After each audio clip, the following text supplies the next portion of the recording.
Halo semua, kembali lagi ketemu dengan saya di Caraku Latihan Trading Series. Kali ini kita akan lakukan latihan trading lagi dengan backtest. Mudah-mudahan jam terbang kita semakin banyak dan kita semakin cepat dalam melakukan analisa ya.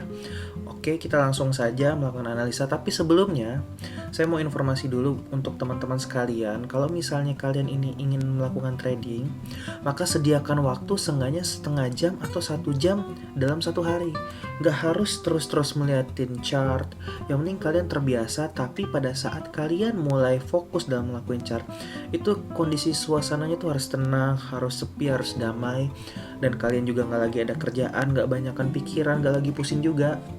Nah, itu adalah yang paling baik dilakukan pada saat kalian mau melakukan trading. Sehingga semua apa yang kalian perhatikan tuh akan terekam baik di otak kalian. Jadi pada saat kalian mulai real life-nya, real trade-nya, jadi pada saat ternyata planning yang sudah kalian buat ternyata tidak sesuai arah harganya, maka kalian pasti akan bijak untuk menentukan langkah apa selanjutnya yang baik untuk kalian lakukan. Bisa jadi kalian cut loss kalau misalnya tidak sesuai dengan arahnya, atau mungkin hal yang lain. Tapi apapun itu, trading itu bisa dilakukan dan baiknya juga dilakukan pada saat situasi hati kalian juga sedang senang ya, dan tenang. Nah, oleh karenanya sambil juga minum teh hangat.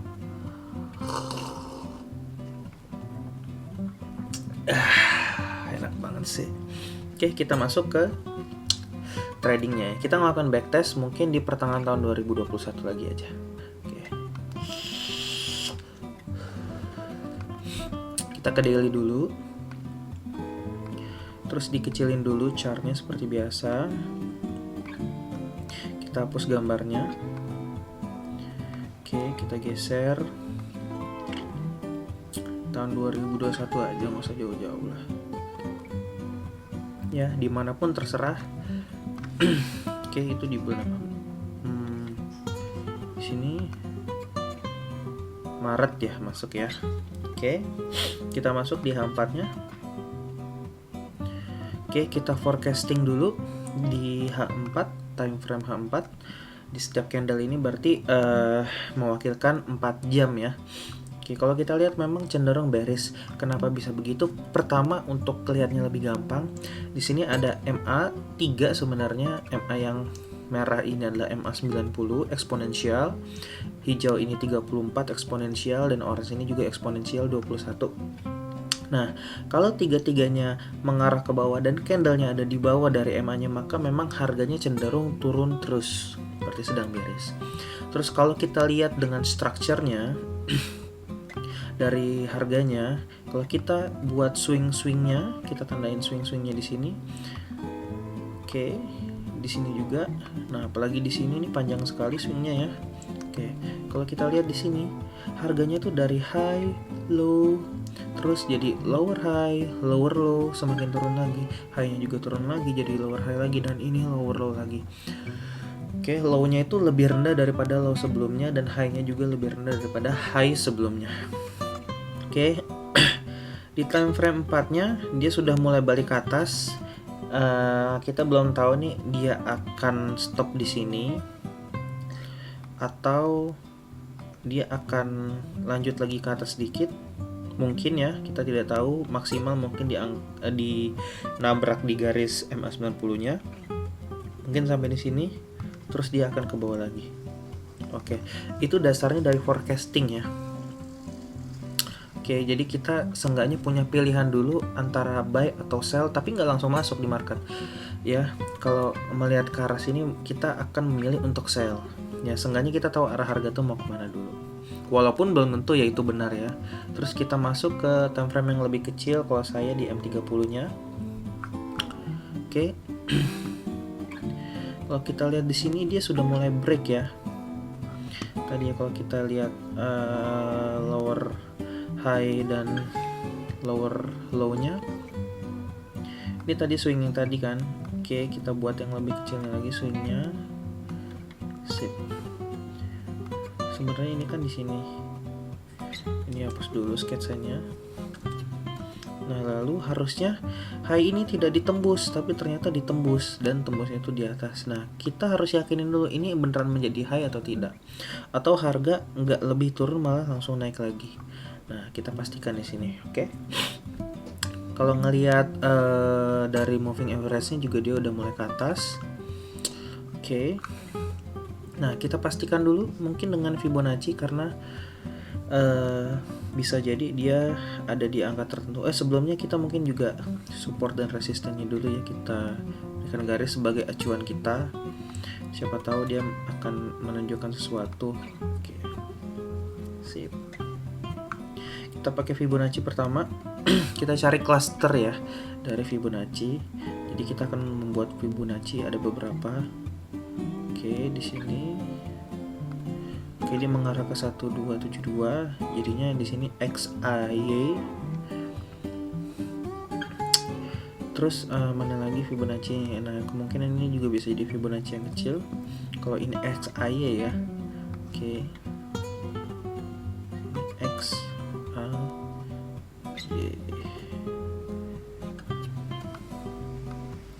Oke, kita lihat lagi. Semakin kecil kita lihat. Di sini juga ada swing juga nih. Apakah dia bisa jadi XAY atau jadi XAB?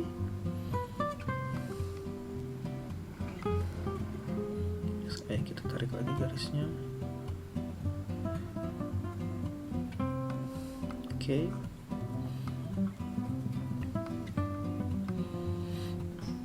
Nah, terus kita lihat di sini apakah di sebelah sini ada cluster, karena seenggaknya ada beberapa cluster. Pertama garis resisten dari swing sebelumnya. Terus kita lihat apakah ada yang berdekatan. Di sini ada 1272. Ada 1272 juga. Ada 224. Oke, di sini dekat nih. Jadi kemungkinan area ini maksimal akan menjadi cluster di mana harga tuh akan bereaksi pada saat dia sudah mengenai area sini ya. Terus kalau kita lihat lagi di area sini sih belum ada ya. Malah dia tuh lagi di daerah dia punya sideways-nya. Oke. Kita hapus Fibonacci-nya. Tadi bukan Fibonacci yang hapus.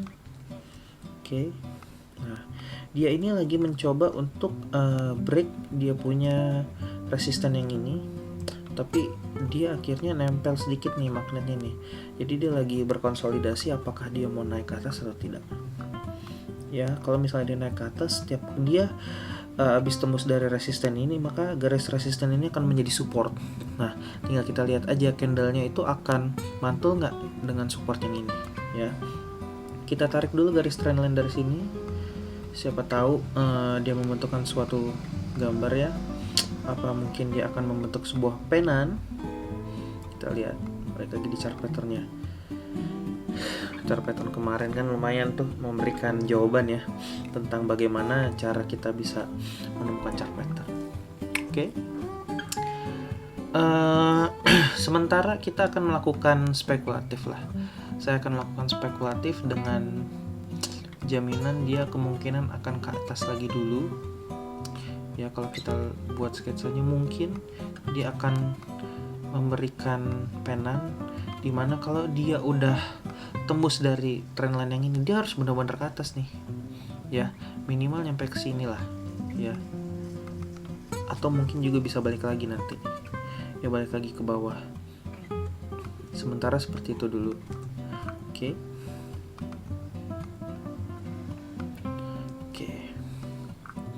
Nah, ditambah lagi di sini juga ada inside bar nih. Ya, ini inside bar di mana ini adalah mother candle-nya. Maka kita akan open posisi buy di atas garis ini, persis di atas ini ya berarti ya. Kira-kira seperti ini. Dengan stop loss-nya kalau dia tembus dari dia punya support di sini, maka kita akan cut loss. Tapi kalau misalnya dia mau ke atas, harusnya sih maksimal ya sementara di sini dulu deh. Take profit pertama minimal ya. Tapi kalau misalnya ini kita jadikan sebuah referensi untuk Fibonacci di XAY-nya, maka maksimal yang akan saya taruh adalah di 24 nya ya. Oke, 1/4. Good. Oke lah, kita lihat minimal cuan. Jadi pada saat dia udah naik ke atas dan ternyata kayaknya agak balik lagi karena di sini ada daerah yang lumayan kuat, maka kita langsung keluar aja ya. Oke, kita akan next candle setelah ini. Kita mulai skip candle ya. Oke, dia malah ke bawah. Oke, ternyata di sini cukup kuat. Dia punya support ya. Masuk lagi ke daerah penanya. Oke, dia ke atas lagi. Karena dia cukup kuat, kita turun sedikit. Oke, nah dia udah mulai break nih. Dia punya garis trend yang ini. Apakah akan ke atas atau tidak? Kita lihat. Waduh, dia turun lagi. Oke, kita stop loss. Baru mulai kita stop loss. Berarti dia sudah masuk ke area-area kemampuan dia tuh yang cukup kuat ya. Di sini 69 pip. Kita rugi ya. Nggak apa-apa.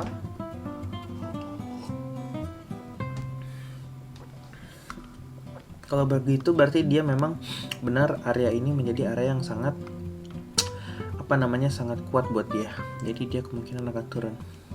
Kita nggak ada alasan lagi untuk bisa open posisi buy ya. Oke, dengan begitu kita akan melakukan sell langsung setelah dia close di sini ya. Oke, kita akan lakukan sell di sini dengan stop loss sellnya adalah di area sini, di area cluster tadi, dengan maksimum profit. Take profit yang akan kita buat adalah kita lihat dari swing yang ini saja. Seperti biasa di 1272 minimal ya. Oke, di sini bakalan dapat 140 pips ya. Yang mudah-mudahan bisa menutupi kerugian kita yang barusan ini. Oke, bismillah. Pelan-pelan kita skip candlenya. Oke, mulai turun. Mudah-mudahan dia beneran turun. Oke, dia malah ke atas saudara-saudara. Oke, mulai turun lagi. Oke, kita panjangin garis trendline ini, berarti garis trend yang ini sudah tidak jadi ya. Oke, kita lihat apakah ada garis trend baru yang bisa terbentuk di sini. Tetap kita akan menganalisanya terus ya. Oke, nah kalau kita lihat di sini, ini bisa menjadi falling wedge ya, dimana kecenderungan falling wedge itu justru malah ke atas. Wah, kita jadi dilema lagi nih saudara-saudara. Maka oleh karena itu kemungkinan saya akan menurunkan stop lossnya lagi sampai di sini. Kalau misalnya ternyata dia lewat dari stop lossnya, maka saya akan buy dengan harapan adalah ini menjadi falling wedge-nya ya. Tapi setelah itu masih belum ada sih ciri-ciri dia mau ke atas lagi. Oke, turun lagi betul. Oke, dia turun ke bawah, bagus. Oke, dia mengikuti garis trend line-nya, lumayan kuat juga.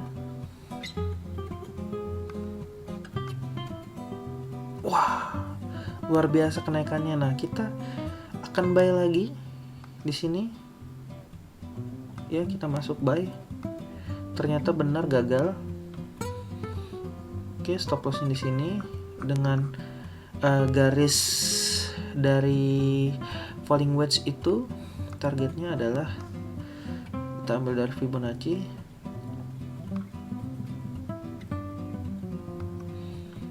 Minimal 1618 ya.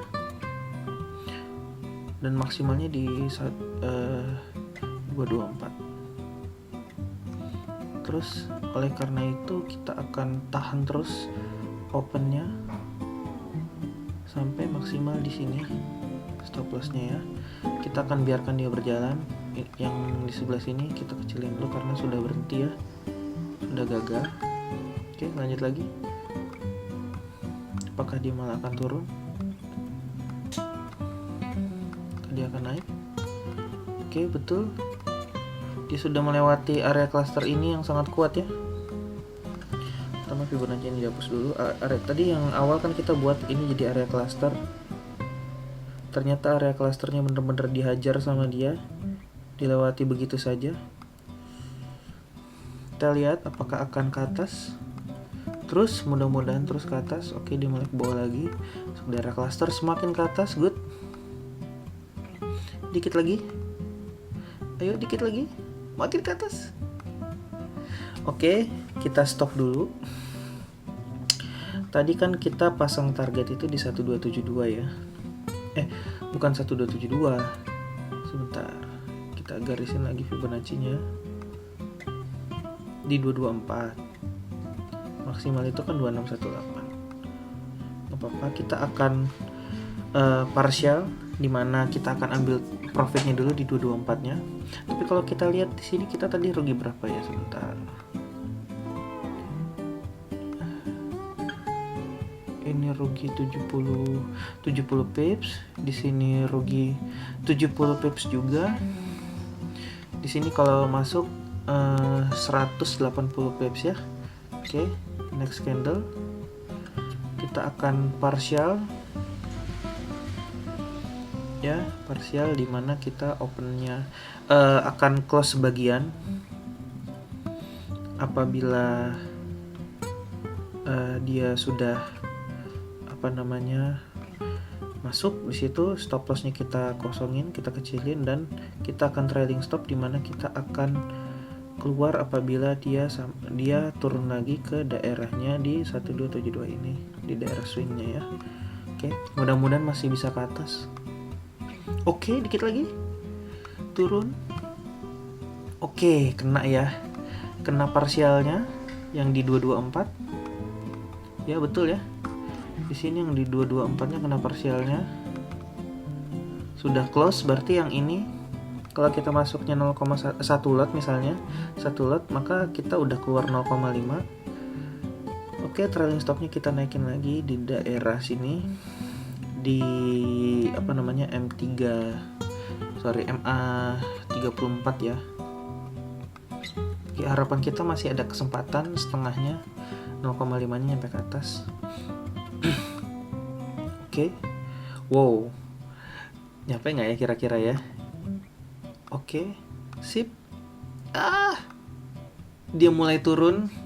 Kita partial lagi di sini. Oke, mudah-mudahan masih bisa ke atas atau dia malah sudah ke bawah. Oke. Dikit lagi. Belum ya, masih ya. Masih belum kena ya.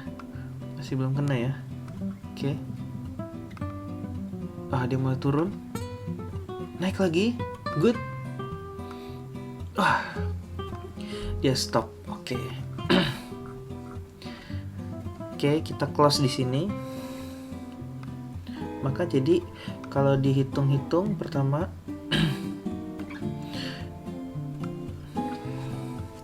rugi pertama kita adalah 170 pip. Kedua 70 pip juga. Ya. Terus kita di sini 173 pip.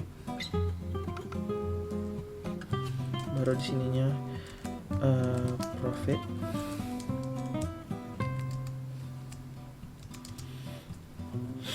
$170 pip. Tapi setengah ya, 170 pip karena kita keluarnya parsial setengah, berarti sekitar 85 pip. Oke. Yang keduanya di sini berapa? Setengahnya juga ya. Setengah dari 110 lah ya. 110 pip berarti 55 pip. 110 pip kita keluar tapi parsial setengahnya aja, berarti 55 pip. Total 140 pip. Oke. Ternyata kita balik modal kali ini ya, karena saya agak serakah sih sebenarnya.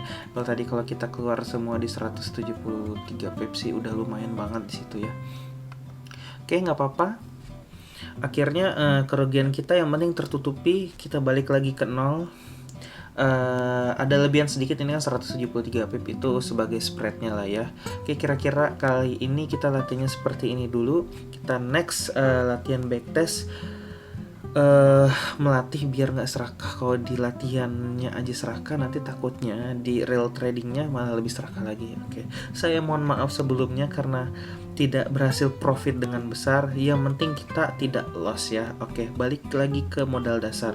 Oke, terima kasih sudah menonton.